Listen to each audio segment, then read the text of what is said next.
তুই তো জানিস আমার কিরকম বয়ফ্রেন্ড চাই, সকাল থেকে রাত অবধি শুধু কমপ্লিমেন্ট করবে আমার। হ্যাঁ হ্যাঁ, সব চলবে, টাকা লাগবে না আমার।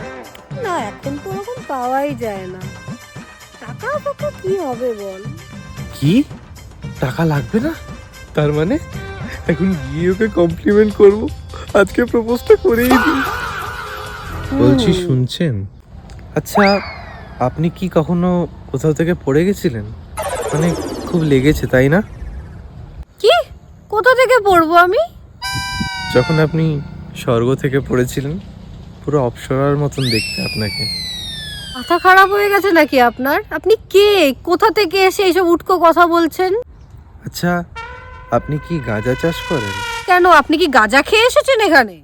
না, আসলে আপনার চোখটা দেখেই আমার নেশা হয়ে গেছে। এখান থেকে যান তাড়াতাড়ি, আমার বয়ফ্রেন্ড আসছে, নাহলে এক্ষুনি এসে এমন মারবে তারপর বুঝতে পারবেন কি হবে। বয়ফ্রেন্ড? এই আপনি তো বললেন যে আপনার কমপ্লিমেন্ট করা ছেলে চাই, আমি তো তাই এলাম। এ বাবা